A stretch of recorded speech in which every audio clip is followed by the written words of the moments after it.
네, 지금부터 제3회 대한민국 미래 건축정책 아이디어 공모전 시상식 및 청년정책 간담회를 시작하도록 하겠습니다. 안녕하십니까? 저는 오늘 행사의 진행을 맡은 건축공간연구원 연구조정팀장 김용국입니다. 만나서 반갑습니다. 네, 날씨가 굉장히 찬데요. 이렇게 먼 걸음 이렇게 해주신 모든 내빈 참석해주신 모든 분들께 진심으로 감사하다는 말씀드립니다. 오늘 행사는 저희 국토교통부와 건축공간연구원의 공동 주최되는 행사입니다. 그래서 지난 6월부터 9월까지 이렇게 개최를 했는데요. 오늘은 이 제3회 대한민국 미래 건축정책 아이디어 공모전 시상식과 그리고 건축정책 전반에 대한 이 산학연 전문가분들 그리고 청년 대표분들 그리고 공모전 수상자분들과 함께하는 청년 정책 간담회 이렇게 두 가지 행사로 구성이 되어 있습니다.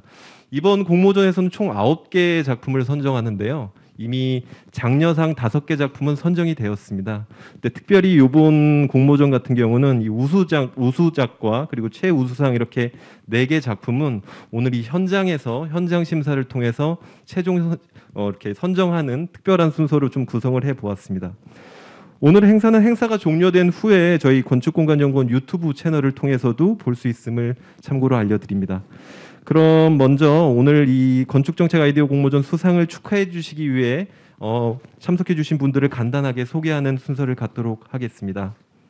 네, 그럼 먼저 엄정희 국토교통부 건축정책관님 참석해 주셨습니다. 감사합니다. 네, 다음은 이영범 건축공간연구원 원장님 참석해 주셨습니다. 네, 다음은 최창식 대한건축학회 회장님 참석해 주셨습니다. 네, 다음은 한영근 한국건축가협회 부회장님 참석해 주셨습니다. 네, 다음은 김혜림 한국여성건축가협회 회장님 참석해 주셨습니다. 네, 그리고 지금 오신 것 같은데 박인수 새건축사협의회 회장님 참석해 주셨습니다. 네, 그리고 김정빈 서울시립대학교 교수님 참석해 주셨습니다. 그리고 오늘 행사에는 청년대표 심사위원으로 우리 이수연 청년재단 매니저님 참석해 주셨습니다. 네, 그리고 이정현 새벽별 사회적협동조합 이사장님 참석해 주셨습니다. 그리고 마지막으로 박재상 K부 대표이사님 참석해 주셨습니다. 네, 다시 한번 이렇게 참석해 주셔서 진심으로 감사하다는 말씀 드립니다. 그럼 행사 시작하기에 앞서서 오늘 간략하게 프로그램 순서를 말씀드리면 먼저 개회사와 축사를 시작으로 해서 그리고 제3회 건축정책 아이디어 공모전에 대한 총평이 있을 예정이고요. 이후에 5개의 장려상 수상작에 대한 간단한 발표 시간을 가진 후에 우수작 4개 작품 발표 및 최종 심사가 있겠습니다. 그리고 이런 심사가 모두 마친 후에는 이런 정책 활용 방안에 대한 청년 정책 간담회를 갖는 순서로 오늘 행사를 진행하도록 하겠습니다. 그럼 먼저 오늘 행사의 시작으로 우리 이영범 건축공간연구원 원장님의 개회사가 있겠습니다. 네, 안녕하십니까. 건축공간연구원 원장 이영범입니다. 반갑습니다. 올해로 3회째를 맞는 건축정책 아이디어 공모전인데요. 건축정책 아이디어 공모전 앞에 뭐가 붙었냐면 대한민국 미래라는 단어가 붙어 있습니다. 대한민국 미래의 건축 정책을 어떻게 이끌어 나갈 것인지는 저희 이제 국토부하고 오늘 행사를 주관하는 국토부하고 저희 건축공간연구원이 여러 가지 이제 정책을 맡아서 일을 하고 있지만 최근에 이제 ESG 경영에서 국민과의 어떤 소통, 그다음에 정책도 마찬가지로 이제는 중앙부처나 전문 연구기관만의 몫이 아니라 국민들이 함께 정책을 기획하고 또 정책을 수립하는 과정에 함께 하는 것이 어떻게 보면은 정책이 정작 실현될 때 오히려 국민들의 눈높이에서 실행력도 높일 수 있는 굉장히 좋은 방안이 아닌가라고 해서 이제 건축 정책 아이디어 공모전을 저희가 시민들과 함께 하고 있습니다. 올해 3회차고요. 작년 2회차에는 코로나 때문에 아쉽게도 뭐 이제 저희 세종에 저희 연구원에서 공모전 시상식을 진행을 했는데요. 오늘은 곧 이제 인사동에 이 코트라는 공간이 사실은 굉장히 의미가 있습니다. 저희가 이제 특별히 이곳을 행사장으로 한 것도 이제 들어오시면서 보셨겠지만 바로 요 앞까지는 다 철거가 돼 있는데 도시 재정비 구역으로 이제 언제 철거가 될지 모르는 상황에서 이곳을 이제 문화예술가들이 이 공간을 어떻게든지 인사동의 유서 깊은 공간을 좀 지켜내려고 하는 여러 이제 활동들을 하고 계시는데 그런 이제 활동에 어떻게 보면 이제 지원과 격려 뭐 이런 것도 그런 의미도 있어서 저희가 이제 이곳에서 행사를 진행하게 됐습니다. 먼저 오늘 아이디어 공모전에 이렇게 참가해 주시고 또 수상을 하게 된 여러 우리 시민 여러분들한테 먼저 좀 축하의 말씀을 좀 드리고요. 올해 3회차 맞는데 올해는 국토부가 굉장히 많은 여러 가지 적극적인 좋은 아이디어를 주셔가지고 작년하고 다르게 변화된 게 두 가지가 있습니다. 첫 번째가 이제 청년 정책 간담회입니다. 그래서 뭔가 이렇게 그냥 공모전의 형식으로 해서 저희가 정하고 시상하는 끝나지 않고 현장에서 청년들의 목소리를 같이 한번 좀 들어보고 나누자라고 해서 시상식이 끝나고 나면 청년 정책 간담회를 저희가 이제 또 올해 처음으로 도입해갖고 간담회를 통해서 또 청년들의 목소리를 듣는 그런 자리를 마련했고요. 그다음에 두 번째는 여기 우리 김종민 교수님이 심사위원장으로 굉장히 또 예를 써주셨는데 심사 방식이 조금 바뀌었습니다.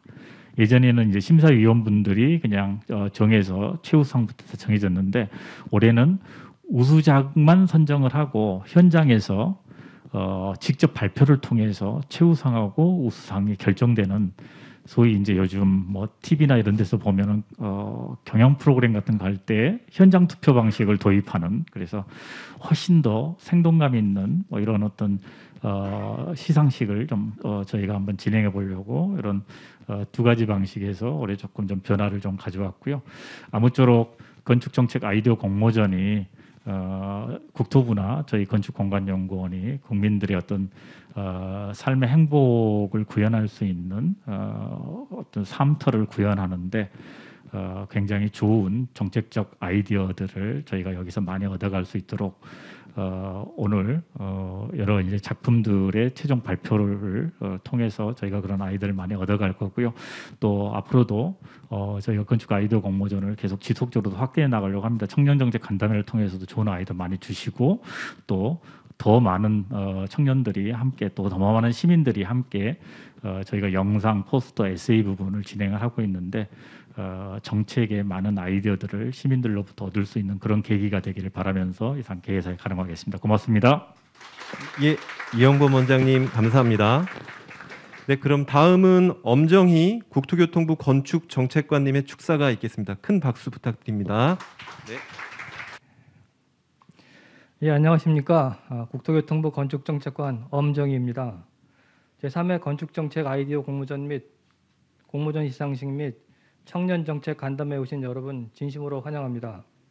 오늘 행사의 준비에 힘써주신 이영범 건축공간연구원장님을 비롯하여 바쁘신 와중에도 참석해 주신 내빈 여러분께 감사의 말씀을 드립니다. 아울러 건축 분야 발전을 위해 다양한 아이디어를 제안해 주신 모든 분들께도 진심으로 감사의 말씀을 드립니다. 건축물은 다 아시다시피 휴식, 업무, 공간, 여가 등 각종 서비스가 이루어지는 플랫폼으로 국민의 삶에 큰 비중을 차지하는 주요 공간입니다. 특히 사회 변화로 인해 국민들이 원하는 건축물의 수준이 점점 높아짐에 따라 정부에서는 국민이 공감할 수 있는 정책 발굴을 위해 적극 노력해 왔습니다. 오늘 아이디어 공모전 역시 소통 확대를 위한 노력의 일환이며 2년 전에 처음 개최한 이후 국민 관점에서 건축 정책이 추진될 수 있도록 다양한 아이디어를 반영했습니다. 제1회 공모전에서 선정된 우수 아이디어는 제3차 국가건축정책 기본계획 과제로 포함을 시켰습니다. 또한 제2회 공모전 아이디어는 중점 경관구역 기준을 구체화하는 경관법 개정안과 공유주거 확대를 위해 건축물 용도를 신설하는 등 정책에 반영하고 있습니다. 이번 공모전에서도 모빌리티 혁신, 재난 대응, 탄소 중립 등 사회 변화에 대응한 다양한 아이디어가 접수되었습니다. 이러한 관심에 부응하고자 우수 아이디어에 대한 건축 정책 적용 방안을 논의하는 청년 정책 간담회 자리를 마련하여 건축 정책에 대한 국민의 체감도를 높이고자 합니다. 앞으로도 정부는 국민과의 지속적인 소통을 통해 건축 정책을 혁신하여 편리하고 쾌적한 공간을 조성할 수 있도록 적극 노력하겠습니다. 우리나라 건축 정책에 관심을 가지고 아이디어 공모전과 간담회에 참여해 주신 모든 분들의 건강과 행복을 기원합니다. 감사합니다. 예. 엄정희 건축정책관님 감사합니다. 네, 그럼 다음은 최창식 대한건축학회 회장님의 축사 말씀이 있겠습니다. 큰 박수 부탁드립니다.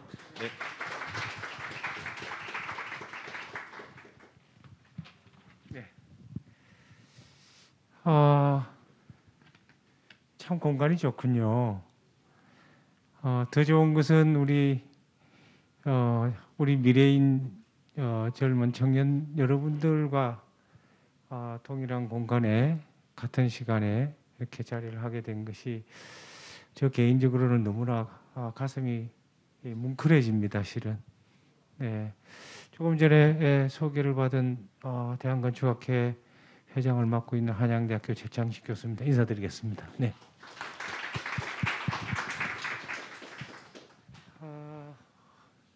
제가 오늘 이사동에 이렇게 넘어오면서 요 뒤쪽을 살짝 보면서 이렇게 넘어왔습니다. 우리의 미래의 모습은 어쩌면 우리가 만들어가야 되는 것이라고 저는 생각이 되고요. 그렇게 여기 앉아 계신 여러분들이 요 앞에 네임택을 갖고 있는 저희들보다 여러분들이 아마 주인이 아닌가 생각을 늘 갖고 있습니다.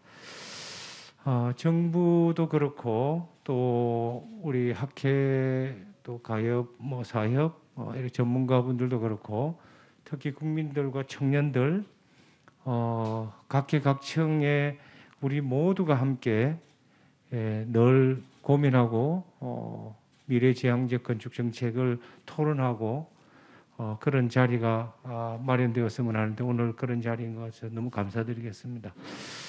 엄정희 국장님 감사드리겠고요. 이영범 원장님 특별히 감사를 드리겠습니다. 올해로 3회를 맞는 대국민 건축정책 아이디어 공모전은 폭넓은 연령 그리고 분야를 아우르는 국민들이 참여하고 있는 것으로 제가 알고 있습니다. 건축정책 아이디어 공모전은 지금 앞에도 나와 있지만 미래에 대한 어떤 고민들을 여러분들이 담아주실 텐데요. 직접 국민들 또 우리 모두들의 의견을 청취를 직접 하고 수렴할 수 있는 중요한 기회입니다. 바로 이러한 어떤 방향이 대한민국 미래 건축 정책의 핵심 토대가 아닌가 이렇게 기대도 해보고 있습니다. 조금 전 엄정희 국장님 또 이영범 원장님 말씀을 하셨지만 건축에 대한 우리들이 느끼고 있는 삶의 공간으로서 남녀노소 또 국민 누구에게나 동일한 관점에서 중요한 터전이죠. 우리의 삶의 질이 높아지면 또 높이는 데 목표를 두면 그 방향으로 가게 돼 있다고 저는 믿습니다. 여러분들의 정책이 모쪼록 이러한 어떤 삶의 질을 높이는 또 미래지향적인 그런 정책이 되었으면 하는 바람이고요. 오늘 수상하시는 분들 모두 감사하고 또 응원드리겠습니다. 네, 나중에 인사드리겠습니다. 고맙습니다. 네. 네, 최창식 회장님 축사 말씀 감사합니다. 그럼 바로 다음 순서 진행하도록 하겠습니다. 다음 순서는 우리 김정빈 서울시립대대학교 교수님, 이번 심사위 원장을 맡고 계신 김정빈 교수님 모시고 공모전 총평을 듣는 시간을 갖도록 하겠습니다. 네, 박수로 모시도록 하겠습니다. 네.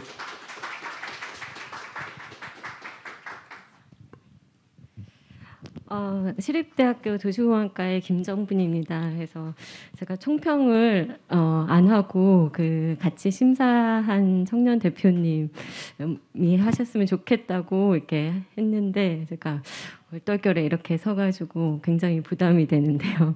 간략하게 제가 심사하면서 느낀 점들을 좀 말씀드리면서 진행하도록 하겠습니다.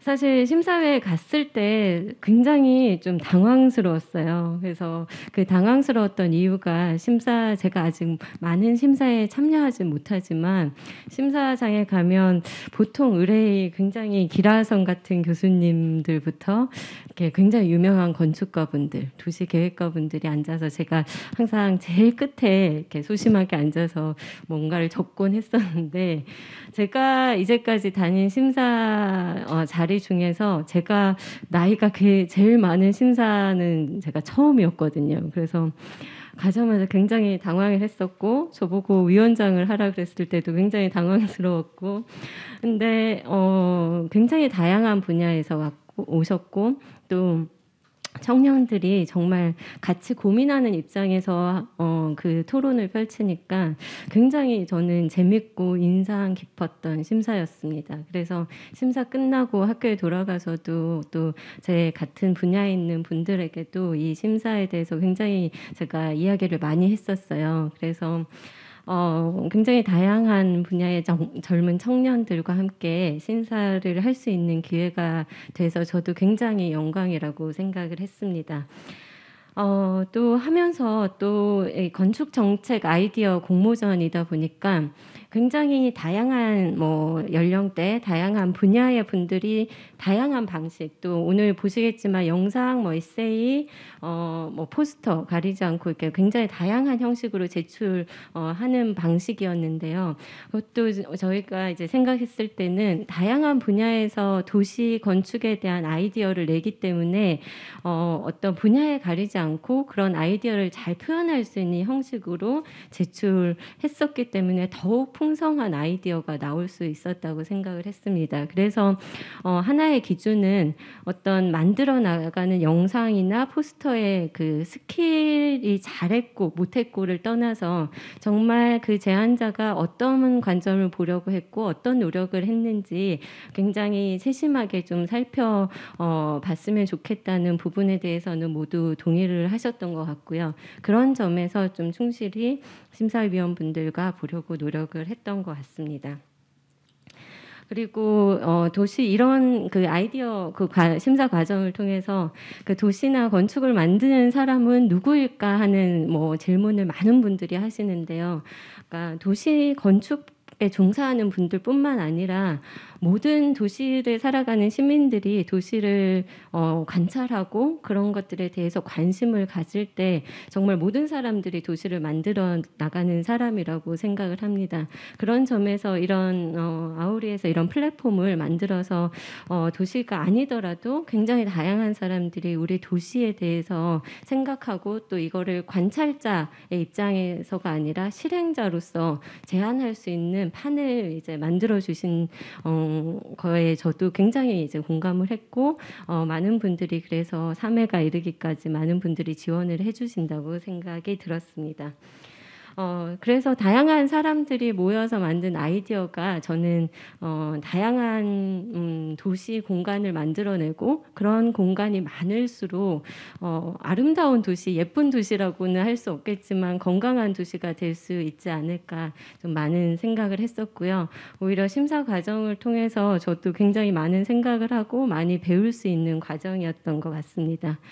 또 이번에 좀 특이했던 점은 우리가 도시 문제에 관해서 굉장히 뉴스에 뭔가 하나의 사고가 나면 굉장히 뉴스에 많이 나오잖아요. 근데 뉴스에 나오고 시간이 지나가면 잊혀질 만한 내용들이 굉장히 많았는데 이 심사 과정을 통해서 제안자들이 정말 집요하게 거기에 대해서 끝까지 고민을 하고 많은 전문가들이 그냥 뉴스나 이런 이슈화가 될 때 고민을 하고 그냥 넘어간 거와는 다르게 굉장히 집요하게 몰입하고 고민하고 그걸 실행할 수 있는 아이디어로 만들어 주신 아이디어들이 굉장히 많았어요. 그래서 그런 부분들에 대해서도 많은 심사위원분들도 감동을 하셨고 저도 굉장히 배우고 스스로도 좀 많이 생각할 수 있었던 시간이 되었던 것 같습니다.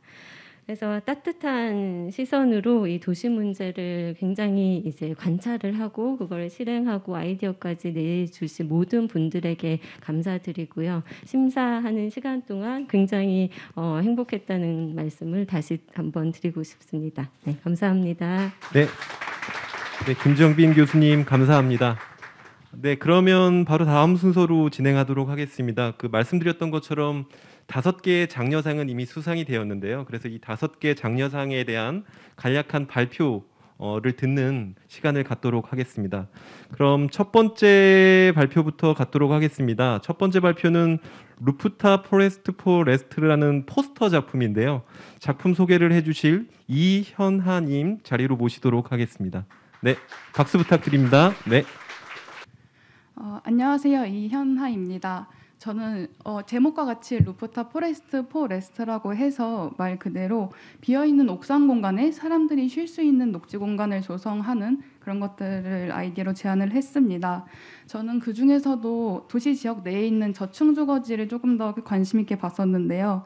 사람들이 일상적으로 지나다니고 사람들이 살고 있는 곳인데 그 공간에 특히 옥상 같은 경우에는 비어져 있는 채로 방치되어 있는 모습들을 볼 수 있고, 근데 또 도시의 하나의 문제가 사람들이 어디로 외부 공간으로 나갈 수 있으려면 좀 길에 걸어서 공원을 찾아가야 된다거나 하는 것들이 저는 하나의 문제라고 생각을 했고, 이런 비어있는 공간들을 녹지 공간으로 만들어서 실제로 사람들이 쉴 수 있는 공간으로 조성을 했을 때 조금 더 사람들이 쉽게 다가갈 수 있는 공간이고 또 자기가 살고 있는 공간에서 가까운 공간이기 때문에 이게 쉽게 왔다 갔다 할 수 있는 공간이라고 생각을 했습니다.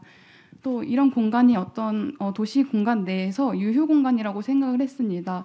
하나의 그냥 어떤 다른 공간으로 사용될 수 있지만 좀 방치되어 있는 공간이라고 생각을 해서 이런 공간을 하나의 기능을 넣어주면 충분히 다른 공간으로 만들어갈 수 있는 곳이라고 생각을 했고, 그런 부분들을 담아서 아이디어를 제안을 했습니다. 저는 이런 녹지 공간을 만드는 것에 대해서도 크게는 옥상 녹화, 벽면 녹화, 그리고 온실이나 화분 등을 생각을 했는데, 이것 또한 어떤 주거지를 실제로 좀 다니면서 사람들이 개인적으로 자신의 주거 환경을 바꾸기 위해서 하는 것들을 봤을 때 저런 방법들을 사용하는구나를 봤고, 그렇게 실제로 사람들이 이렇게 하는 것들을 좀 더 적극적으로 제안할 수 있을 것이라고 생각을 했습니다. 네, 감사합니다. 네, 이현아님 감사합니다. 그럼 두 번째 장려상 발표자는 시민으로부터 공개공지라는 작품을 소개해 주실 정성주님 자리로 모시도록 하겠습니다. 네.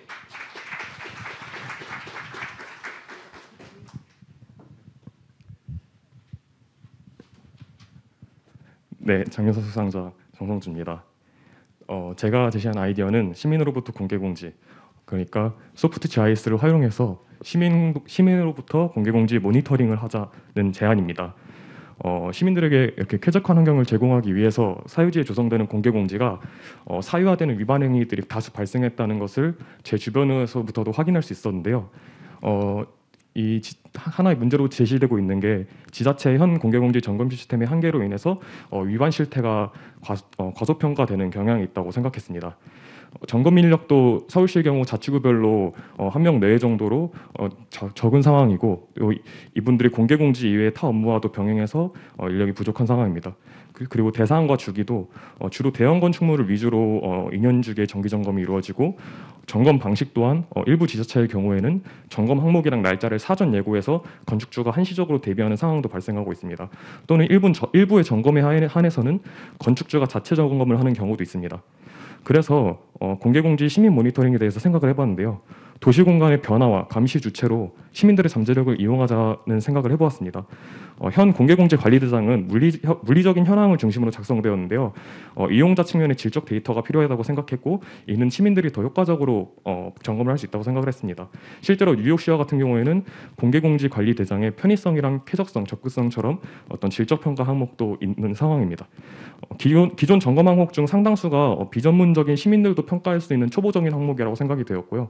주차장, 영업장을 공개공지에 설치하는 행위, 또 출입 차단 유무 이런 거는 시민들도 쉽게 포착할 수 있는 항목이라고 생각했습니다. 그래서 이 소프트 GIS와 공공 데이터를 활용해서 이런 시민들의 모니터링을 한번 시행해보자라는 제안을 최종적으로 하게 되었는데 시민들이 주변의 공개공지가 어디에 있는지도 잘 모르는 상황이 많아서 현황 정보를 알기 쉽게 공유하면서 점검과 평가를 시행할 수 있는 디지털 플랫폼이 필요하다고 생각했습니다. 소프트 GIS는 비전문가도 손쉽게 지도 기반의 온라인 선문지를 만들고 텍스트나 드로잉을 통해서 쉽게 응답할 수 있는 PPGIS, 참여형 GIS 모델입니다. 그 응답은 원데이터로 엑셀이나 GIS 파일로 대용량 축적이 가능하고 행정기관이나 아니면 연구기관에서 다른 데이터와 결합해서 다양한 분석이 가능합니다. 기존 점검 항목 중 상당수가 비전문적인 시민들이 평가할 수 있다고 하였는데요. 이런 초보적인 항목에다 또 기존의 항목들 그리고 질적 항목들도 추가해서 한다는 것을 생각해보고 있었습니다. 개별 공개공지 활용에 대한 의견이랑 아이디어 수집하고 또 이걸 반영해가지고 지역사회 참여로 독려하는 방안 그리고 참여 실적에 따라 포인트를 지급하고 시민들에게 인센티브를 지급하는 방안도 한번 제안을 해보았습니다. 이렇게 문제를 자기 주변의 일상 공간에 대해서 문제를 발견하고 실질적으로 참여를 할 수 있는 방안에 대해서 상상을 해보았습니다. 감사합니다. 네, 정성주님 잘 설명해 주셔서 감사합니다. 네, 그럼 세 번째 장려상 발표를 듣도록 하겠습니다. 역시 에세이 부분이고요. 탄소 중립 실현을 위한 녹색 건축, 기후 상생형 청년주택 이룸의 조성이라는 주제로 작품 소개를 해주실 유광현님 모시도록 하겠습니다. 네, 박수 부탁드립니다. 네. 네, 안녕하세요. 에세이 발표 유광현 조희찬 팀의 유광현입니다. 저는 청년에 대한 지원과 건축에 있어서 기후 변화에 대한 대응이 요즘 가장 중요한 문제라고 생각을 했습니다. 저는 건축 부분이 두 분야를 통합시켜서 발전할 수 있다고 보았고, 이에 새로운 건축 정책으로서 기후 상상형 청년 주택이라는 아이디어를 제안했습니다. 청년의 꿈을 이루다라는 뜻을 바탕으로 환경의 이 그리고 방의 룸을 결합하여 이룸이라는 친환경 주택 건축을 고안하였는데요. 이룸은 에너지, 재료, 생태환경, 실내환경 등의 항목에서 녹색 건축물 인증과 밀접하게 연계시켜서 주택 계획 및 설계 시 녹색 거점으로 작용할 수 있도록 고안했습니다. 또한 기존 주택에서 친환경 활동인 탄소 포인트제를 실천할 수 있는 온실가스 정보 시스템을 결합해 건축 내에 절약할 수 있는 전기, 상수도, 도시가스를 예측하고 관리할 수 있는 스마트 건축으로서 활용할 수 있도록 아이디어를 제안하였습니다. 이에 더하여 기후변화와 가장 가까운 청년 세대가 녹색 건축에서 녹색 활동을 수행할 수 있도록 폐기물을 최소화하는 그린마켓 제도 그리고 친환경 활동을 포함하는 주택 입주 자격 제도를 도입하여 녹색 활동의 일상화를 유도하고자 하였습니다. 탄소 포인트제에서 더 나아가 지자체별로 협력을 통해 기후 상생형 청년 주택에서 다양한 녹색 활동을 수행하면 온실가스 저감 시 녹색 주택 청년 포인트 인센티브를 제공할 수 있도록 커뮤니티의 활성화를 도모하고 인센티브를 제공하는 방안을 제안하였습니다. 지자체 그리고 지역 커뮤니티와 연계한 녹색 건축 거버넌스가 이루어지면서 친환경에 대한 혜택을 돌려받을 수 있을 것이라고 생각을 합니다. 지금까지는 많이 관심이 없었던 청년 세대와 건축 부문, 기후변화 부분을 통합함으로써 건축이 기후변화를 다룰 수 있는 정책의 기반이 되고 환경과 상생하면서 청년의 미래를 지원할 수 있을 것이라고 기대하였습니다.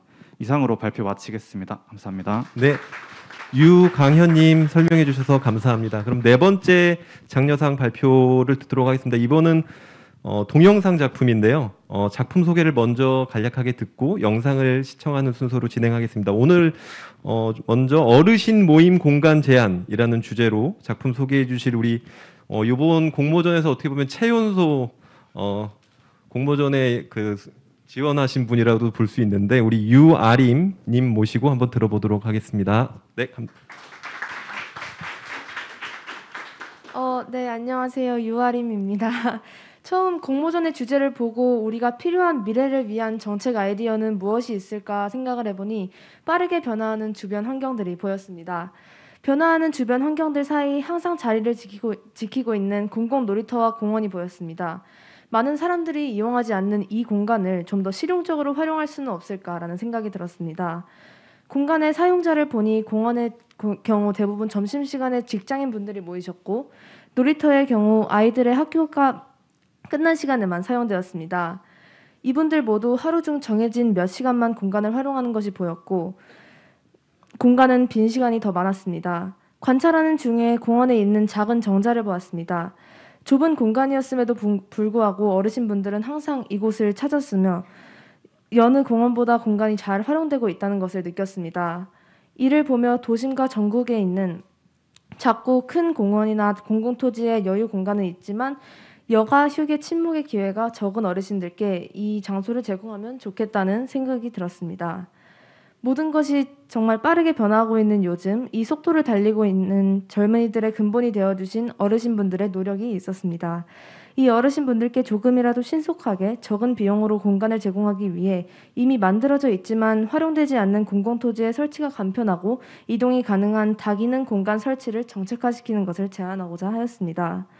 이 정책은 급속도로 빨라진 고령화 사회를 대비하며 버려지고 있는 공간들을 활용할 수 있는 미래를 위한 아이디어라고 생각합니다. 감사합니다. 네, 유아리님, 자, 감사하고요. 그러면은 동영상 한번 보도록 하겠습니다.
예, 축하드립니다.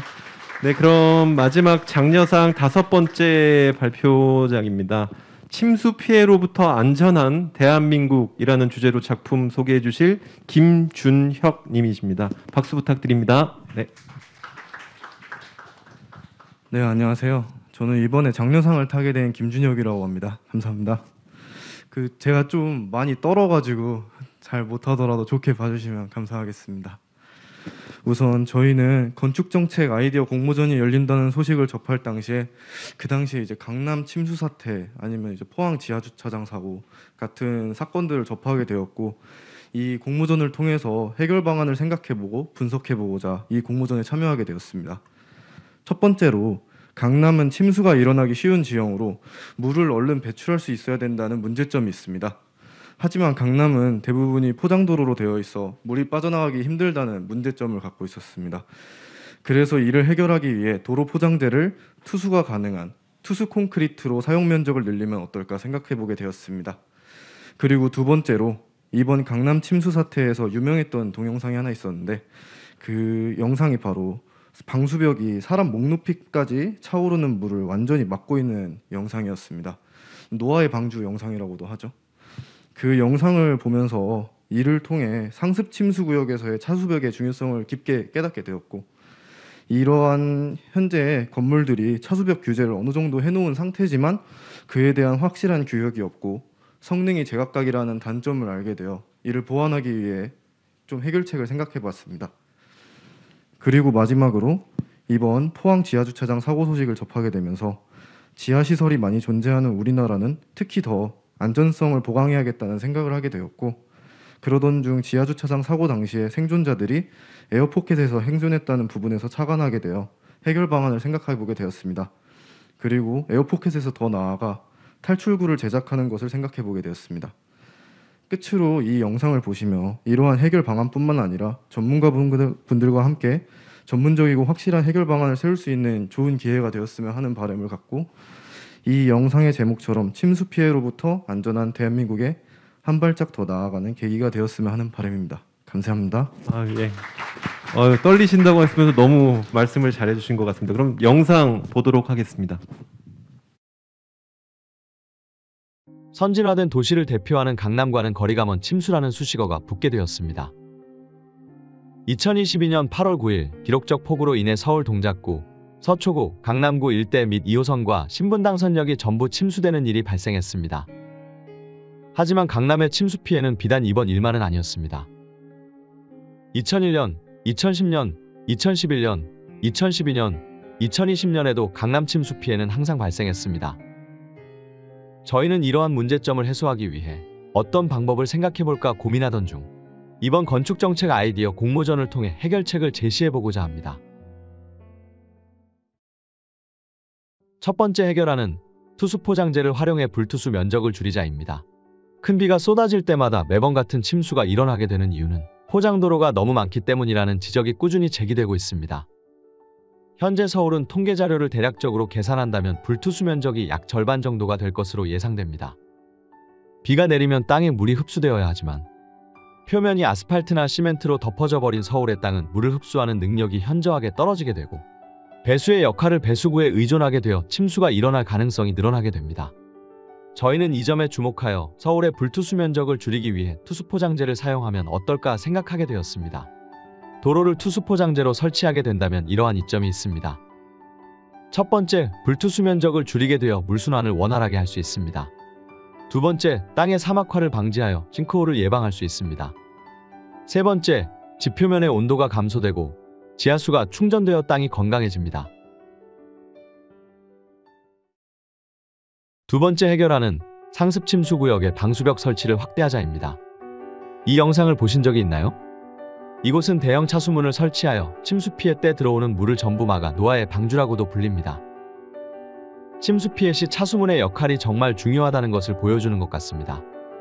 그렇다면 차수문에 관해서는 정부의 대책은 없었을까요? 2011 게릴라성 폭우 이후 정부에서도 건축물 내 차수판 설치 의무화 추진 관련 발표를 했었습니다. 하지만 현재 차수판의 형태, 재료 등이 제작사마다 모두 다르고 규격화가 제대로 이루어지지 않아서 설치한 방수벽마다 크기와 성능이 제각각이라는 문제가 있습니다. 그래서 저희는 이렇게 생각하였습니다. 차수판, 차수문에 대해 정확한 규격을 만들고 상습침수 지역의 건물이 지하 또는 1층 시설을 이용하려면 차수판, 차수문의 설치를 의무화해야 한다고 생각합니다. 그렇게 되면 반지하, 지하 시설을 사용하는 시민들이 불안에 떨지 않고 안전하게 생활을 할 수 있을 것이라고 생각됩니다. 세 번째는 지하주차장의 에어포켓, 탈출구 설계를 의무화하자입니다. 최근 일어난 포항 지하주차장 침수 사고를 아시나요? 그 당시 지하주차장에 물이 차오른 시간은 고작 8분이었다고 합니다.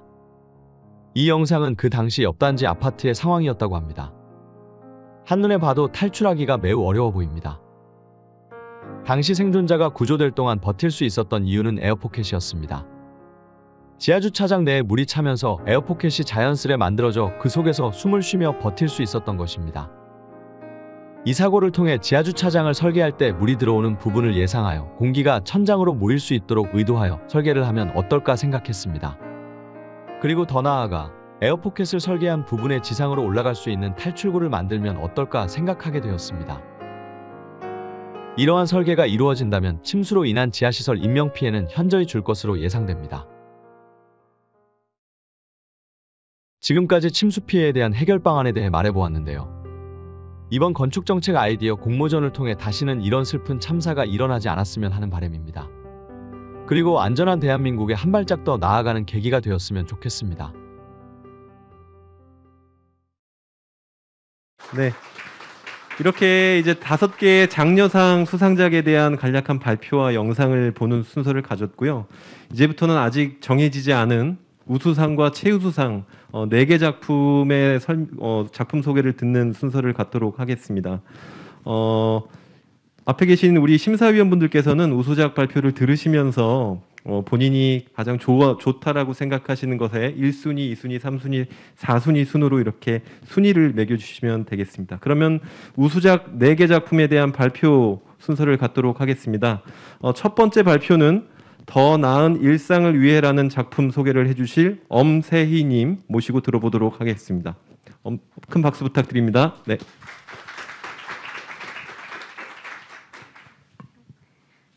네, 안녕하세요. 동영상 더 나은 일상을 위해서를 제작한 팀 발표자 엄세희입니다. 작품 더 나은 일상을 위해서는 일상생활 속에서 느낄 수 있는 불편함을 개선하고자 하는 정책 제안 영상입니다. 직접 캐릭터화한 비버를 주인공으로 하여 건축 정책이 어렵지 않고 좀 더 친근하게 느껴질 수 있도록 영상을 제작해 보았습니다. 저희가 제안하고자 하는 일상과 관련된 정책은 총 3가지입니다. 첫 번째는 실내 공간 내 경량 칸막이 정보 제공에 관한 정책으로 평면도를 의무적으로 부착하고 비상 전력을 활용하는 것을 제안합니다. 아파트는 특성상 재난 발생 시에 대처가 굉장히 어렵습니다. 그렇기 때문에 지금 경량 칸막이와 대피 공간, 하향식 피난구 중 하나를 의무적으로 설치하고 있는 정책을 시행 중인데요. 하지만 대부분 아파트에 거주하고 있는 사람들은 이들이 설치되어 있는지도 모를 뿐더러 어디 설치되어 있는지도 모르고 있습니다.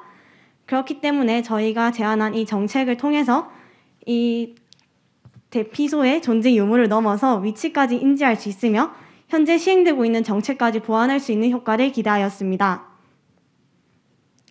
두 번째 정책은 원하는 조건의 집을 조금 더 쉽게 구할 수 있는 정책으로 국가중개단체와 필수 교육을 제안합니다. 사회초년생들 같은 경우에는 부동산에 대한 지식이 굉장히 적습니다. 그렇기 때문에 집을 구하는 시작도 어렵고 과정도 굉장히 막막하다고 느껴지는데요. 이러한 정책을 제안해서 만약에 시행되게 된다면 국가중개단체는 낮은 중개료와 높은 신뢰도를 통해서 사회초년생들에게 좀 더 좋게 집을 구할 수 있게 해줄 것이며 필수 교육을 통해서 부동산 기초지식을 향상시킬 수 있을 것입니다. 이러한 정책은 실제로 이미 유럽 등 여러 나라에서 비슷한 정책이 시행되고 있으며 굉장히 긍정적인 효과를 가져오고 있다고 하는데요. 이러한 정책들이 우리나라의 실정에 맞게 조금 더 개선되어서 시행이 된다면 사회초년생들에게 굉장히 큰 도움을 줄 것으로 예상됩니다. 마지막 정책은 지하철 승강장 내에 길찾기 요소 도입입니다. 환승역과 지하상가 등 유동인구가 많은 지하철역은 길을 잃기가 굉장히 쉽습니다. 그렇기 때문에 다양한 연령과 인종을 고려한 직관적인 디자인이 굉장히 필요한데요. 고속도로나 병원에서 사용되고 있는 유도선과 색깔 테마를 정해 공간을 분리하게 된다면 지하철 내에서 본인의 위치를 빠른 시간 내에 쉽고 명확하게 파악할 수 있어서 길찾기 시간이 단축될 것이며 그렇다면 사용하는 사람들이 지하철역 내에서 좀 더 편하고 안전하게 이용할 수 있을 것으로 생각이 됩니다. 그렇기 때문에 저희는 이렇게 일상생활과 밀접한 정책들을 3가지를 제안해 보았는데요. 이러한 사소한 변화가 앞으로 큰 차이를 만들어내고 국민들의 삶의 질이 향상될 것으로 생각됩니다. 감사합니다. 네, 설명 감사합니다. 그럼 바로 동영상을 보는 순서를 갖도록 하겠습니다. 우리는 우리가 많은 시간을 보내는 건축물에서 불편함을 느끼곤 합니다. 이것을 해결하기 위한 건축 정책은 무엇일까요? 이는 일상생활과 밀접한 정책들이라고 생각합니다. 저희는 더 나은 일상을 만들기 위한 여러 건축 정책을 제안하고자 합니다. 경량 칸막이가 찾기 쉬웠으면 좋겠어요. 여러분은 경량 칸막이에 대해 잘 아시나요? 경량 칸막이란 경량 재료의 칸막이로 공동주택에 설치하는 대피시설 중 하나입니다. 화재 시 이 벽을 부숴 옆집으로 대피할 수 있습니다. 경량 칸막이의 유무를 모르거나 존재하는 것을 알아도 정확한 위치를 몰라 더 큰 피해로 이어지는 경우가 빈번하다고 합니다. 이처럼 화재 시 우리의 생명을 구할 수 있는 경량 칸막이의 존재는 정말 중요합니다. 그래서 저희는 화재 시 경량 칸막이가 찾기 쉽도록 하는 법이 필요하다고 생각합니다. 첫 번째 정책으로 집 내부 쪽 현관문에 비상대피로를 표시한 집 평면도를 의무적으로 부착하는 것은 어떨까요? 대피시설이 표시된 평면도를 자주 볼 수 있는 위치에 설치하는 것을 의무로 한다면 본인 집의 구조를 파악하고 위험 상황 시 대처하기 편리할 것입니다. 두 번째 정책으로 화재 등의 위기 상황 시 비상전력을 활용해서 경량 칸막이 근처를 밝게 해주는 전등을 설치하는 것은 어떨까요? 화재 등의 위기 상황 발생 시 시야 차단 등으로 인해 경량 칸막이의 위치를 찾기 힘든 경우가 많습니다. 그래서 어떤 상황에서도 쉽게 경량 칸막이를 찾을 수 있는 설계가 필요합니다. 위의 정책들이 시행된다면 화재 상황에 더욱 많은 생명을 구할 수 있을 것입니다. 집을 구하기가 쉬웠으면 좋겠어요. 사람들은 자신의 조건에 맞는 더 좋은 집을 얻으려고 합니다. 그러기 위해서는 집에 관한 다양한 정보가 필요합니다. 집 구매를 거의 해보지 않은 사회초년생들, 특히 대학생들은 집을 구하는 데 많은 어려움을 겪습니다. 저희는 이런 사람들을 위한 정책이 필요하다고 생각합니다. 집을 구하는 데 익숙하지 않은 사람들을 위해 국가에서 시행하는 중개단체가 있으면 어떨까요? 이런 중개단체가 있으면 중개료도 낮아지고 신뢰할 수 있어 저희와 같이 처음 집을 구하는 대학생들에게 많은 도움이 될 것입니다. 그리고 집을 구하는 데 필요한 기본 지식을 중고등학생들을 대상으로 학교 수업을 진행하면 어떨까요? 부동산 교육은 미래에 꼭 필요한 지식이기에 필수적으로 배워야 한다고 생각합니다. 이러한 정책이 생긴다면 사람들이 조금 더 좋은 집을 합리적으로 구매할 수 있을 것입니다. 지하철에서 길 찾기가 쉬웠으면 좋겠어요. 일상생활에서 지하철은 많이 이용되는 대중교통입니다. 지하철 승강장에 가기 위해서는 복잡한 중위층을 거쳐야 합니다. 작은 지하철역은 비교적 길 찾기가 쉽지만 유동인구가 많은 환승역에서는 본인이 가고 싶은 길을 찾기 어려울 때가 많습니다. 부산에 살고 있는 저희에게 가장 익숙한 서면역을 예시로 들겠습니다.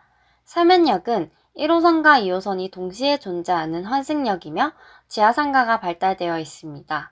지도로 본 서면역은 많이 복잡해 보이지 않지만 실제 역사는 훨씬 복잡합니다. 길 안내판을 활용해도 정확한 방향과 거리를 알기 어려울 뿐만 아니라 사람이 많아 길 안내판이 눈에 잘 들어오지 않기 때문에 길 찾기가 어렵습니다. 그러면 이런 문제점을 어떻게 해결할 수 있을까요? 여러분, 고속도로에서 가는 방향을 색깔로 표시해둔 것을 보신 적이 있나요? 이는 운전자들이 차선을 헷갈리지 않도록 하기 위한 것으로 색깔 유도선 또는 주행 유도선이라고 불립니다. 앞에서 본 서면역의 사진입니다. 유도선을 그리기 전에는 표지판만으로는 경로를 찾기 어려웠습니다. 하지만 이렇게 임의로 유도선을 그리면 찾는 길이 훨씬 눈에 잘 띄어서 어떤 경로로 가야 하는지 확실하게 볼 수 있어 길 찾기가 더 쉬워집니다. 이렇듯이 지하철 바닥에 유도선을 긋는 것은 어떨까요? 우리가 흔히 길을 잃는 이유는 길이 복잡한 것도 있지만 본인이 있는 위치를 파악하기가 어렵기 때문도 있습니다. 그래서 환승역이나 지하상가가 발달한 지하철에 각 공간별로 색깔이나 테마를 정해 공간을 분리하는 것은 어떨까요? 공간 분리가 된다면 길을 찾기 쉬워질 뿐만 아니라 역사 내 공공공간이 생겨 지하철 이용률이 늘고 지하역사 내 상권에 도움이 될 것입니다. 저희가 제안한 건축정책을 통해 불편함을 해소한다면 우리는 더 나은 일상을 얻을 수 있지 않을까요? 네, 감사합니다. 네, 그럼 두 번째 우수작 발표 후보자 발표 순서를 갖도록 하겠습니다. 포스터 부문이고요. 주제는 디비전 어 비전이라는 작품 소개해 주실 김지현님 박수로 모시도록 하겠습니다. 네, 안녕하십니까. 이번에 디비전 어 비전으로 포스터 출품하게 된 김지현입니다. 네, 저희 포스터 제목은 디비전 어 비전으로 나누다, 분할하다라는 뜻의 디비전, 미래를 뜻하는 비전을 합친 제목이며 미래를 나누다입니다. 미래의 도로를 나누어 생기는 효과와 기능으로 인해 제목으로 선정하게 되었습니다. 포스터에 있는 글 내용처럼 기술은 발전할수록 눈에 보이지 않는 곳에 사라지며 건축 또한 서비스 기능들이 보이지 않는 곳에 배치됩니다. 하지만 현재 우리의 도시를 보게 되면 시내버스, 화물차, 배달 차량, 작업용 등 하나의 도로에서 여러 차량들이 혼재합니다. 한정되어 있는 도로에 비해 많은 차량들로 정체가 발생하며 이로 인해 도로를 넓히기도 합니다. 이러한 문제들을 해결하고자 영업 차량, 배달, 운송 차량 등을 지하로 나눔으로써 지상의 여유 차선, 도로가 생겨나고 그 여유 차선에 전기차 무선 충전도를 도어 효과적으로 쾌적하게 사용하고자 하였습니다. 여유 차선을 전기차 무선 충전 도로를 하게 된 이유는 현재 많은 충전소들이 민간에서 정부에서 보조금을 받아 설치 후 운용되고 있습니다.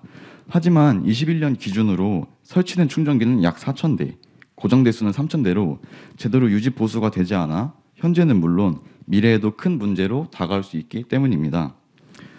또한 인간은 천천히 걸을수록 좋고 물류는 빠르게 이동할수록 좋으며 이 둘은 상충된다고 말씀드렸는데 지하에서는 빠르게 움직이는 영업, 운송 차량들이 지체 없이 움직이며 그로 인해 지상에서 생긴 여유 차선은 무선 충전 도로뿐만이 아닌 조경 공간을 통해 보행자를 위한 쉼터 영역을 함께 구성하여 빠르게 돌아가는 도시를 인간을 위한 느린 공간으로 만들고자 하였습니다. 전기차를 운용하는 사람들은 아무래도 충전에서의 걱정과 스트레스가 많습니다. 하지만 앞서 말한 내용들이 실현되었을 때 주행하면서 충전이 되며 현재 제대로 운용되지 않고 있는 수많은 전기차 충전소의 지속적인 유지 보수도 필요 없어지게 될 것입니다. 네, 이상으로 발표를 마치겠습니다. 감사합니다. 네, 김지현님 발표 감사합니다.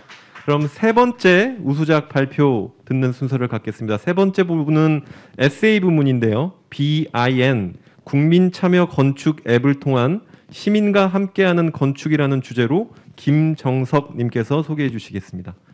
네, 박수 부탁드립니다. 안녕하세요. BIN 국민 참여 건축 앱을 통한 시민과 함께하는 건축을 발표하게 된 김정석입니다. 시작은 저번 학기 수업 때였습니다. 저번 학기 수업 때 BIM에 대한 수업이었는데 BIM이 지나가면서 BIM 1.0, BIM 2.0, BIM 3.0으로 진화한다는 내용이었습니다. 그런데 그때 문득 그럼 BIM에서 국민을 합치면 BIN인가? 라는 생각이 들게 되었습니다. 그게 아이디어의 시작이었습니다. 아이디어가 구체화하게 된 건 광주 학동참사, 화정동 신축 아파트 사고에서 주변 시민들이 느낀 전조현상이 많다는 뉴스를 들은 후였습니다.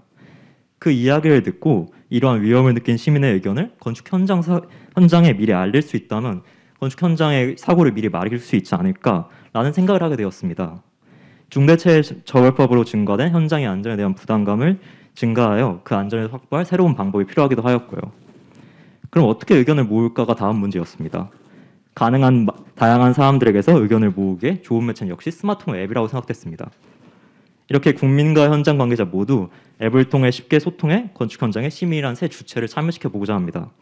그리하여 BIN, 빌딩 인포메이션 네이션, 국민 참여 건축 앱을 통해 건축 현장을 보다 안전하게 만들 방안을 생각해 보게 되었습니다. 그럼 제가 생각한 BIN, 국민 참여 건축 앱의 그 특징을 BIN 앞에 한 글자씩 따라가면서 설명해 보고자 합니다. 먼저 BIN의 가장 큰 특징이자 첫 번째 글자인 B, 바이디렉셔널 인터랙션, 쌍방향성 정보 공유입니다. 시민들이 일반적으로 건축 현장을 볼 때 느끼는 감정은 어색하다, 무섭다 정도일 것입니다.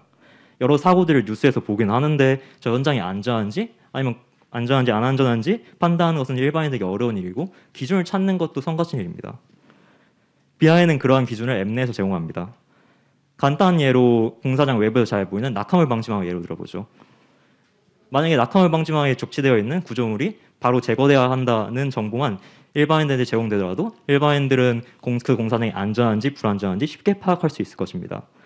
이렇게 앱으로 제공된 정보를 토대로 시민들은 그 공사 현장의 위험 요소를 파악하고 글로 작성하고 사진을 찍어 다시 앱을 통해 그 위험 요소에 대해 현장 관리인에게 건의할 수 있습니다. 그 위험 요소에 대해 들은 현장 관리인은 다시 그 위험 요소를 제거하고 앱으로 다시 그 사실을 알릴 수 있고요. 다시 말해 BIN은 일방적 정보 공유가 아니라 각 주체에게 필요한 정보를 제공하고 제공받을 수 있게 만들어낼 수 있습니다.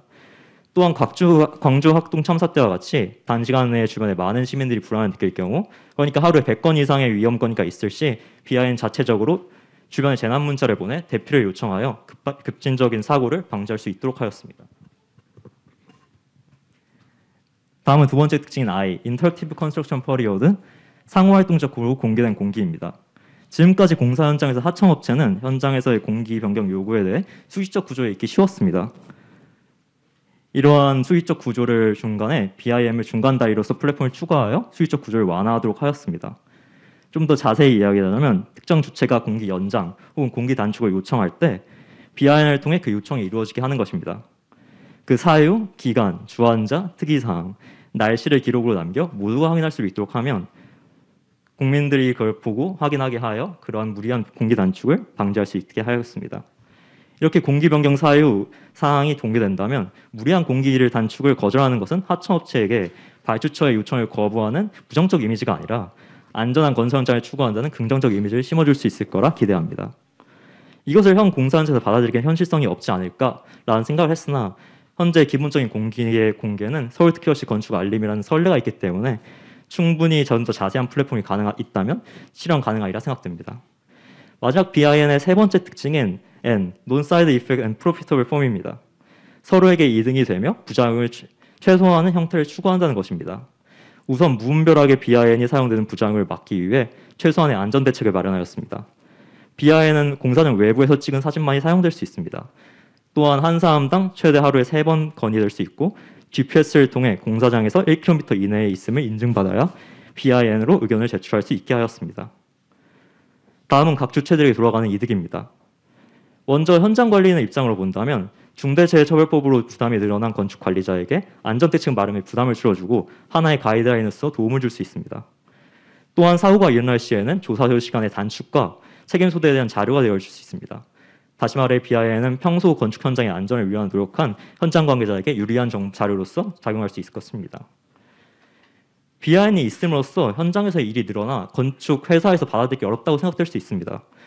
다만 전체적인 관점에서 보면 그렇게 보일 수 있지만 현장에 파견되는 안전관리자들이 감리에 필요한 신뢰성 있는 정보들을 BIN을 통해 쉽게 얻을 수 있게 될 것이고 이는 곧 현장 파견자들의 인력 손실을 막는 것으로 이어져 전체적인 일의 총량은 오히려 줄어들 수 있을 것입니다. 시민의 경우 자신의 집 앞에 있는 건설 현장이 안전한지 아닌지를 판별할 기회가 될 것입니다. 또한 비교적 복잡한 민원 대신 스마트폰 앱을 통해 손쉽게 정보를 얻고 의견을 피력해 건축 현장의 주체로서 간단히 참여하고 자신의 손으로 안전을 확보할 수 있을 것입니다.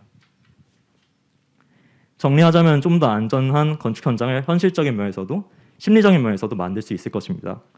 작업자의 심리적 요인이 건축 현장에 영향을 줄 수 있을 것을 생각할 때 안전한 환경은 잘 지어진 건축물이라는 점을 다시 한번 모두에게 인식시켜 줄 수 있을 것이고 국민들에게 제공되는 주거에 대한 장점을 확보할 수 있을 것입니다.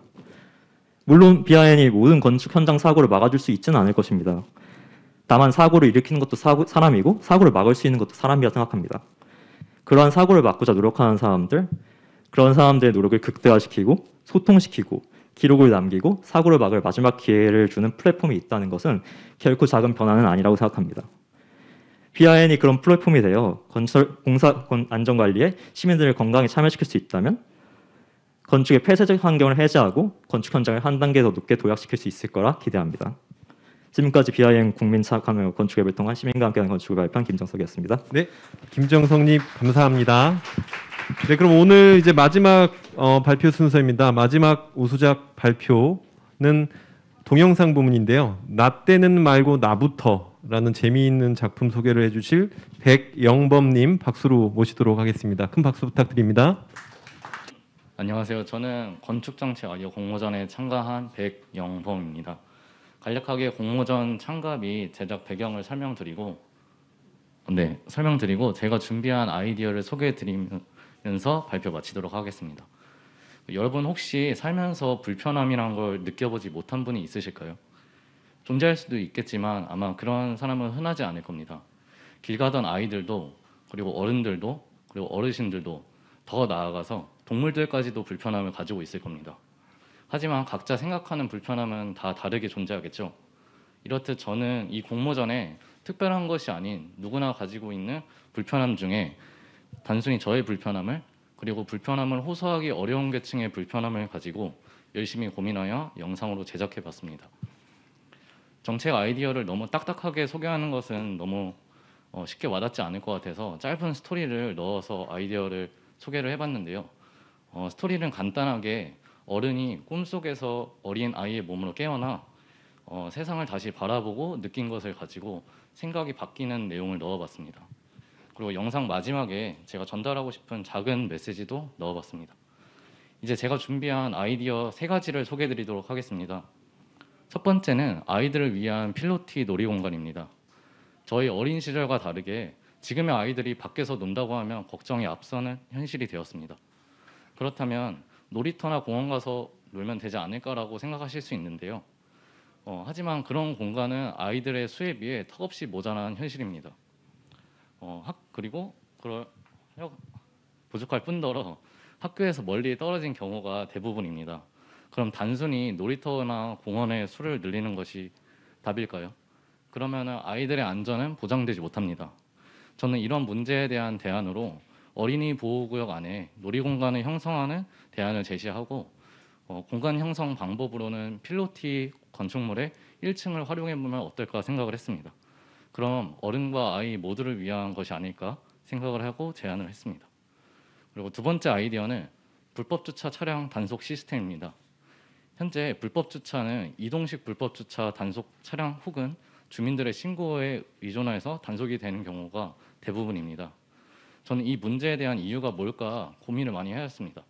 그러던 중에 제가 생각한 것은 이동성이었습니다.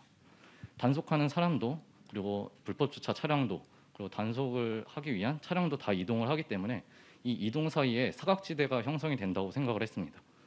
그래서 저는 이러한 사각지대를 없애기 위해서 이동형 단속 시스템을 개선하고자 도로에 있는 고정식 과속 단속기의 기술을 착용해서 고정식 단속 시스템을 만들면 어떨까 하는 기술적 상상을 담아서 준비를 해봤습니다. 그리고 마지막 3번째는 아파트 프라이버시 강화입니다. 2000년대 들어서면서 아파트의 수는 급격하게 증가하여 현재 전 국민의 50% 이상이 아파트에 거주를 하고 있습니다. 더 나아가서 더 많은 아파트를 짓기 위해서 현재 아파트 동간거리 완화라는 법안이 통과되어 현재 시행되고 있습니다. 그러면 이런 동간거리 완화에 따른 사생활 침해 문제 발생에 대한 대응 법안이 있을까 찾아봤는데요. 따로 대응 법안이 없었기 때문에 저는 이러한 부분을 시선 차단 유리를 의무제로 도입을 하여 사생활 침해를 방지하는 것을 생각을 해봤습니다. 시선 차단 유리에 대해서 모르시는 분들을 위해 간단하게 예시를 들자면 자동차에 있는 썬팅된 유리라고 생각하시면 되겠습니다. 안에서는 밖을 볼 수 있지만 밖에서는 안을 쉽게 볼 수 없는 유리인데요. 이러한 유리를 도입함으로써 조금이나마 해결할 수 있다고 생각을 하였습니다. 이렇게 제가 준비한 총 3가지 아이디어를 소개를 마치도록 하겠습니다. 들어주셔서 감사합니다. 네, 그럼 바로 영상을 보는 순서를 갖도록 하겠습니다.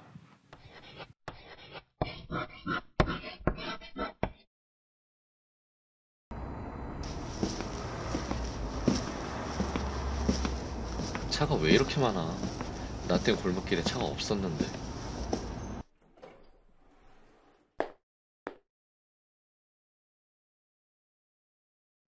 요즘 이런 것도 안 해.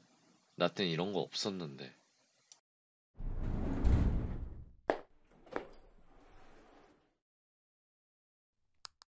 나 때는 집 밖이 온통 놀이터였는데. 불법 주차 저거 안 없어지나? 잠이나 자자.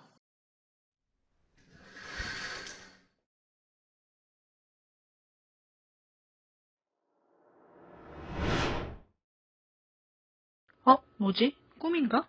어렸을 때로 돌아왔네. 이렇게 보니까 건물들이 엄청 높고 답답하네. 차들이 너무 많아서 위험해 보이네.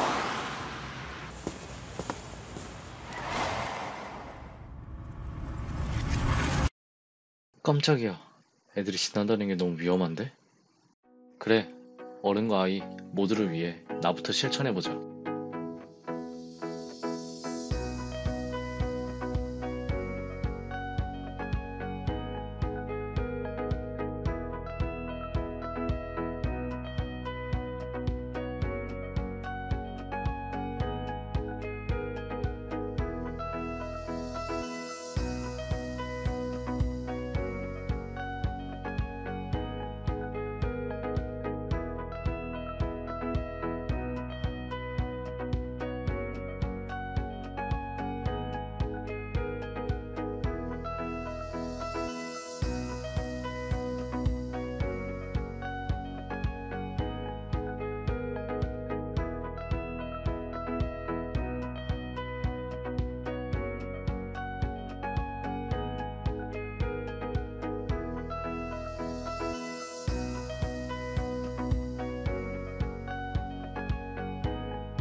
참가해주셔서 감사합니다.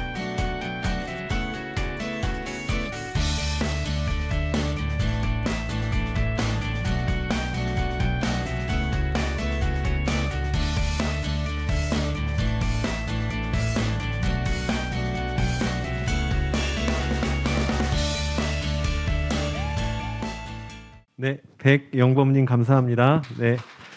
네, 이것으로 우수작 4작품에 대한 모든 발표 순서를 마쳤고요. 지금부터는 최종 심사와 함께 잠시 휴식 시간을 갖도록 하겠습니다. 한 10분 정도 휴식을 취하고 최종 심사를 마친 후에 다음 시상식은 3시 20분부터 시작을 하도록 하겠습니다. 그럼 잠시 휴식을 취한 후에 3시 20분에 다시 만나 뵙도록 하겠습니다. 네.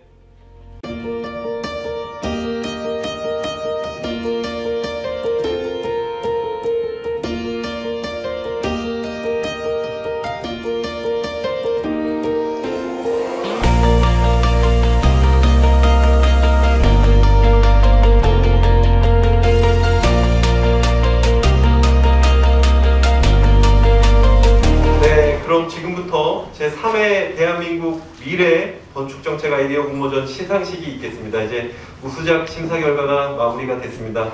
이번 공모전이 아까 말씀드렸던 것처럼 이제 6월부터 9월까지 3달 동안 진행되었었고요.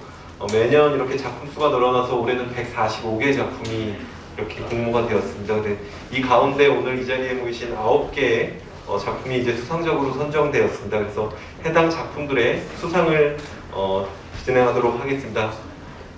한 분 한 분 호명될 때마다 안에 계신 모든 분들께서는 모두 큰 박수로 축하해 주시면 감사하겠습니다. 시상 순서는 먼저 장려상을 먼저 시상한 후에 우수상, 최우수상 이렇게 순서로 진행하도록 하겠습니다. 그럼 장려상 수상이 있겠습니다. 먼저 첫 번째 장려상인 대한건축학회 회장상 수상자 이현하님을 자리로 모시겠습니다. 시상은 대한건축학회 최창식 회장님께서 시상해 주시겠습니다. 축하드립니다. 네. 제3회 대한민국 미래건축정책 아이디어 공모전 장려상 수상자 이현하, 포스터 부문 작품명 루프탑 포레스트 포 브레스트. 귀하는 제3회 대한민국 미래건축정책 아이디어 공모전에서 우수한 성적을 거두었으므로 이에 상장을 수여합니다. 2022년 11월 16일 대한건축학회 회장 최창식. 네, 축하드립니다.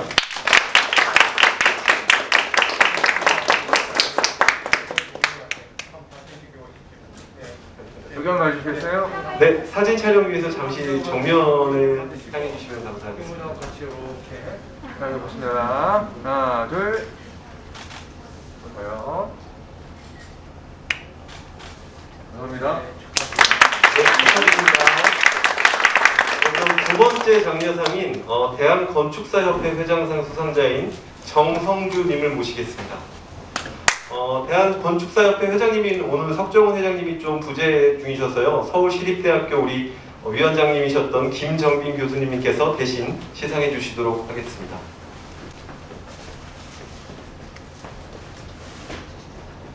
네, 제3회 대한민국 미래건축정책 아이디어 공모전 장려상 수상자 정성주, 에세이 부문 작품명 시민으로부터 공개공지 2022년 11월 16일 대한건축사협회 회장 석정훈 대도. 내용은 같습니다. 네, 축하드립니다.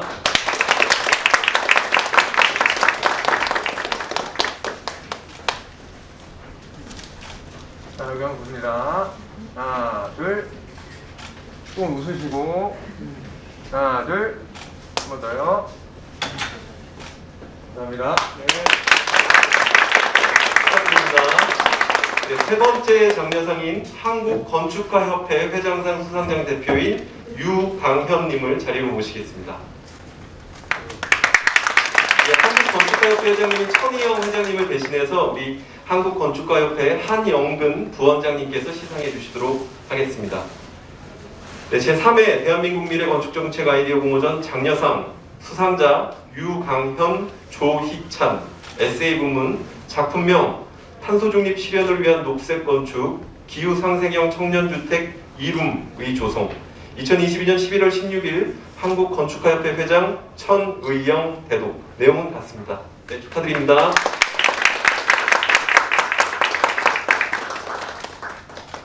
네. 네, 카메라 보십니다. 하나, 둘, 웃으시고, 하나, 둘, 감사합니다. 예, 다음은 네 번째 장려상인 한국여성건축가협회 회장상 수상자 유아림님을 자리로 모시겠습니다.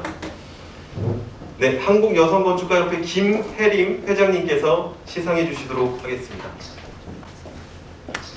제3회 대한민국 미래건축정책 아이디어 공모전 장려상 수상자 유아림, 동영상 부문 작품명 어르신 모임공간 제안, 2022년 11월 16일 한국여성건축가협회 회장 김혜림, 내용은 같습니다. 네, 축하드립니다.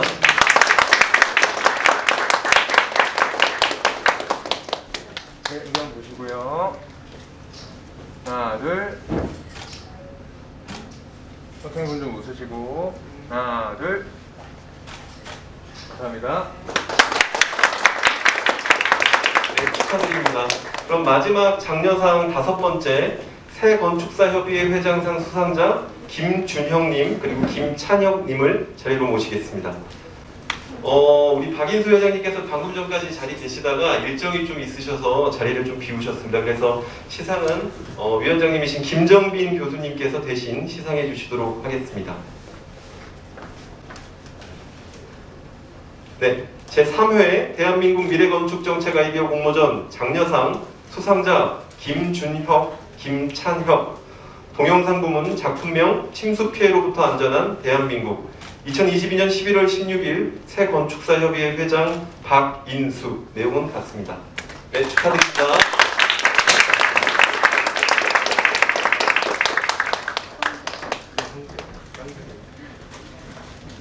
네, 카메라 보시고. 하나, 둘. 한 번 더요. 하나, 둘. 감사합니다. 네, 다음은 우수상과 최우수상 수상이 있겠습니다. 먼저 우수상 2건에 대한 시상을 하도록 하겠습니다. 시상은 건축공간연구원 이영범 원장님께서 해주시도록 하겠습니다. 네, 첫 번째 우수상입니다.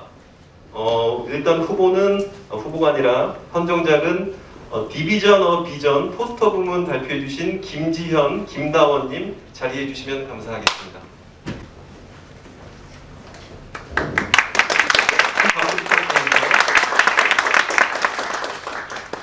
제3회 대한민국 미래건축정책 아이디어 공모전 우수상 수상자 김지현, 김다원, 포스터 부문 작품명 디비전 어 비전, 2022년 11월 16일 건축공간연구원 원장 이영범, 내용은 같습니다. 축하드립니다.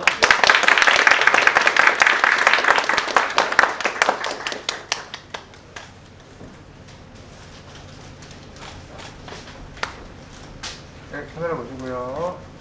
조금만 더 모여주시고. 하나, 둘. 살짝 웃으시고. 하나, 둘. 감사합니다.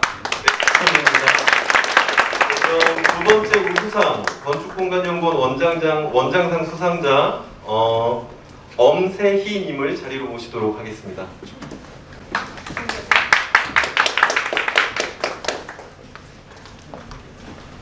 세 분이셨네요. 엄세희님, 그리고 박보영님, 이지현님 세 분입니다. 네, 제3회 대한민국 미래건축정책 아이디어 공모전 우수상 수상자 엄세희, 이지현, 박보영, 동영상 부문 작품명 더 나은 일상을 위해, 2022년 11월 16일 건축공간연구원 원장 이영범, 내용은 같습니다. 예, 축하드립니다.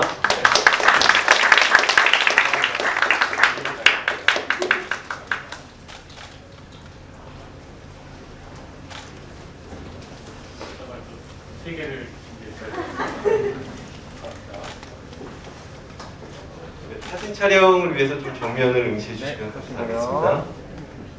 카메라 하나, 둘. 좀 더 찍습니다. 카메라 보시고 눈 깜빡거리지 마시고요. 하나, 둘. 한 번 더 마지막. 하나, 둘. 감사합니다. 네, 다음은 이제 최우수상 수상이 있겠습니다. 최우수상은 총 2건인데요. 시상은 국토교통부 원희룡 장관님을 대신해서 국토교통부 엄정희 건축정책관님께서 해주시도록 하겠습니다. 그럼 누가 1등작일지 좀 떨리긴 하는데요. 네, 그럼 최우수상 첫 번째 순서입니다. 최우수상 국토교통부 장관상 수상자 백영범님을 자리로 모시도록 하겠습니다.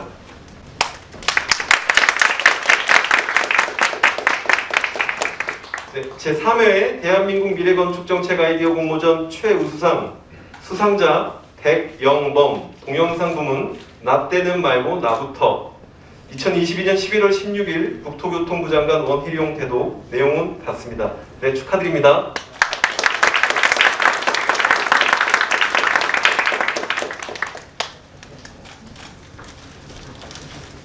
네, 카메라 보시고 하나, 둘. 좋습니다. 카메라 하나, 둘. 네, 감사합니다. 네, 축하드립니다. 네, 마지막 최우수상 2번째 순서입니다. 최우수상 국토교통부 장관상 수상자 영예 1등인데요. 우리 김정석님을 자리로 모시도록 하겠습니다. 축하드립니다.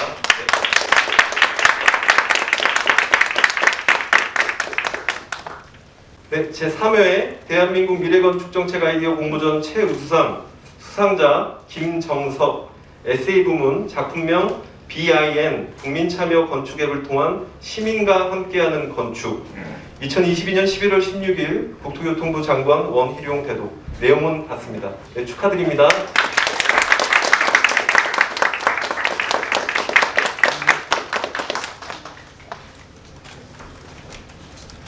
네, 카메라 보시고요. 좋습니다. 하나, 둘. 꽃 이쁘게 조금만 보여주세요. 네. 네, 카메라 하나, 둘. 감사합니다. 네, 이렇게 시상식을 잘 마쳤고요. 그러면은 오늘 이렇게 수상해주신 분들과 시상해주신 분들 함께 단체 촬영하는 순서를 갖도록 하겠습니다. 그럼 시상자분들과 우리 수상해주신 모든 여러분들 좀 나오셔서 촬영하는 순서를 갖도록 하겠습니다. 대한민국 건축정책 화이팅! 자, 박수! 아, 좋습니다.